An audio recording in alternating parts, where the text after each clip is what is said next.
Then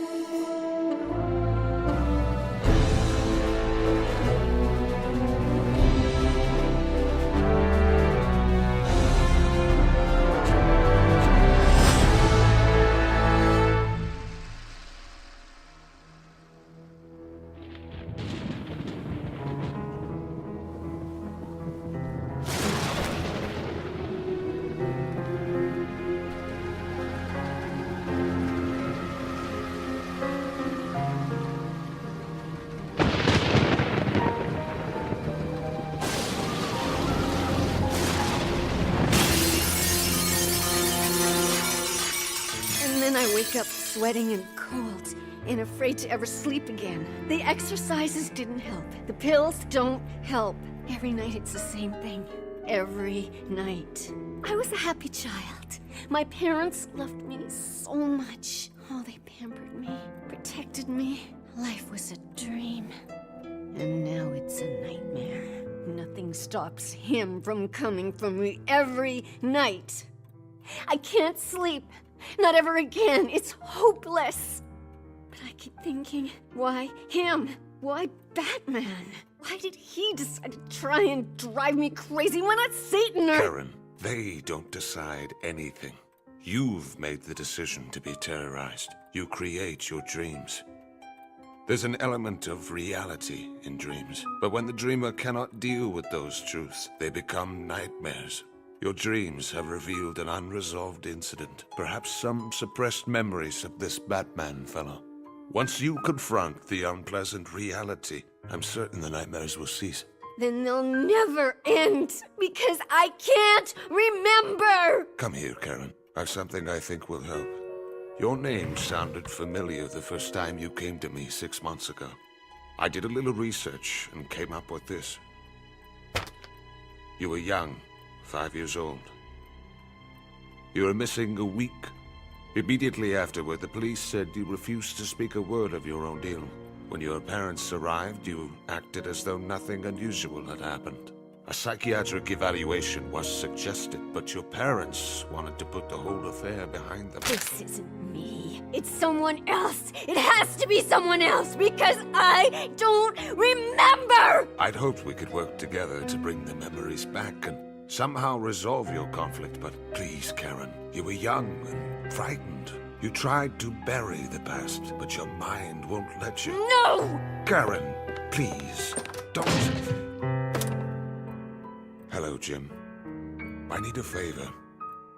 To set up a meeting with a friend of yours. Oh, little playmate, I cannot play with you.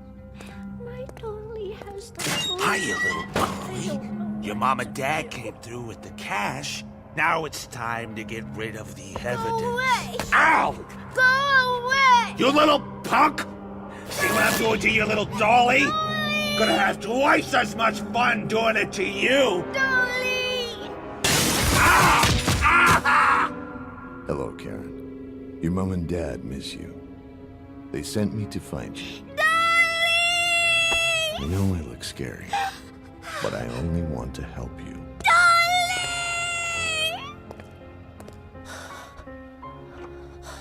Can it be true that it happened to me? Even if it did, knowing the truth is easy compared to living.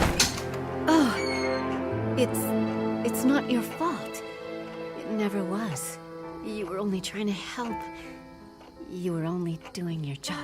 I tried, but there was something you forgot. You left this behind back then. Sorry it took so long to bring it back. I think I understand now. And it's something I can live with. Did you take care of it? Yes. She'll be all right now. The doll was the key. It had to have been something only a witness to the event would know.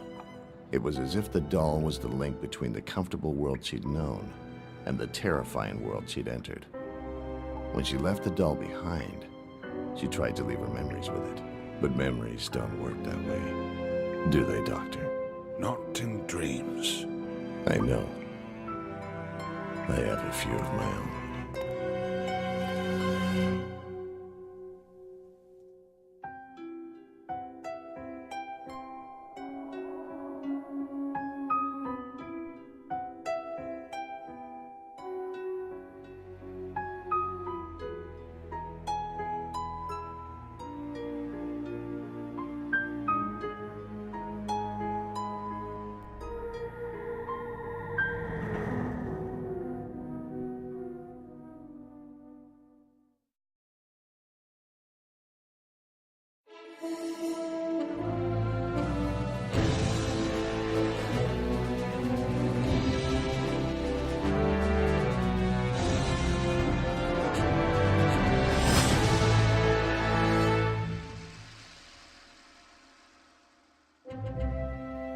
That year, when I was 10 years old, I didn't want for heroes. In the funny papers, there was Pat Ryan of Terry and the Pirates, with an uppercut and wisecrack for every bad guy. At the movies, there was Errol Flynn as Robin Hood, ready with bow and sword for the worst the Sheriff of Nottingham could offer. In sports, there was heavyweight champion Joe Louis, winning a first-round victory over Max Schmeling, and defeating some Hitler supporters' notions of Aryan superiority as well. And in Gotham City, my city, there was a new and mysterious figure who might have combined a bit of the best of it. The Batman, taking back the night from the evils hidden within its shadows. Then there was my father, Norman Lowell. Brilliant industrial designer, the book said. Kind of a crackpot, they said on the street. My father, absorbed, obsessed, mind always at his drawing board. Even if he wasn't. Bad when my mother was alive, and worse since her death 2 years earlier. Dad? Can't we go yet? Dad?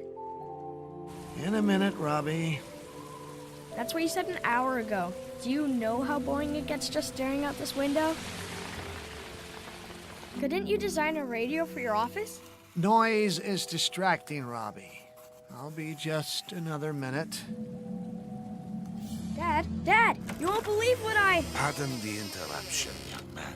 I knew someone of your father's dedication would keep late hours. I take advantage to conclude some business. You're Kolb. I told you I wasn't interested in your business. I am a military man. It breeds a certain reluctance to accept defeat. So, to be the son of a Norman Lowell. Difficult, yes. Boys dream of heroes, adventure, not of waiting while designs are drawn. But designs, too advanced, too fantastic, often unaccepted in this country. But in a nation of vision like my homeland. Are you really a soldier? Airman, actually. When not on special errands like tonight, a flight across the ocean. Does that sound like a good adventure? Leave the boy out of this, Kolb. No, he is now part of our negotiations. So we will fill this briefcase with your secret designs, so you share with no one. Send Journey to where your genius will be put to proper use, and your bored little son can have heroes of the Reich to admire. Dad obeyed without protest. I tried to think what Pat Ryan would do, and couldn't. When Kolb gave me the case to carry, I accepted it as meekly as my father. Our diplomats have already initiated paperwork covering your sudden shift in allegiances, Mr. Lowell. So there will be no troublesome international incident services. No distractions while you dream up wonders for our war machine. My wife died during the fighting in Spain. I can't have my ideas in service of death and destruction. That's why some are secret. That's... Perhaps too subtle for Colonel Kolb. After all, he's using a goodwill tour as cover for kidnapping and murder. You killed an espionage informant this afternoon, Kolb. It kept the police off your trail, but put me on it. And I have some 9mm allies to remove you entirely. You couldn't have killed him! Not the Batman! If I did not, a very long fall did. Up the stairs! Fast! Fast! What have you accomplished by forcing us up here, Kolb? There's no escape, there's... But there is! Are you blind to our people's designs, Mr. Lowell? Your building has a mooring mast, and our transportation for the Goodwill Tour your Batman found so irritating is exactly what was intended to moor there. It came out the night like some prehistoric creature. Since last year's Hindenburg disaster, I'd expected any chance to see one of the great airships was long gone. But that moment, the sound of those throbbing engines rising, instead of being thrilled, I was frightened. And as Kolb herded us through the final stage of our ascent, I knew why. We were beyond being saved. What hero could reach us now? Even a Batman, if he survived. What rescue by man or plane could keep us from being shot or plunging to our deaths? I cross first with the boy and the plans, Lowell. Follow immediately. Try nothing for his sake. Then those questions fear made me ask suddenly had an answer. The rest was movement, confusion, isolated sounds. like the clicking of Cold's pistol on the clip already emptied, and the roar of a rotary engine, drowning what might have been a long, long scream. Yes, that year, when I was 10 years old, I didn't want for heroes. And in Gotham City, my city, there was one who might have combined a bit of the best of them, and maybe a bit of those who weren't considered heroes at all.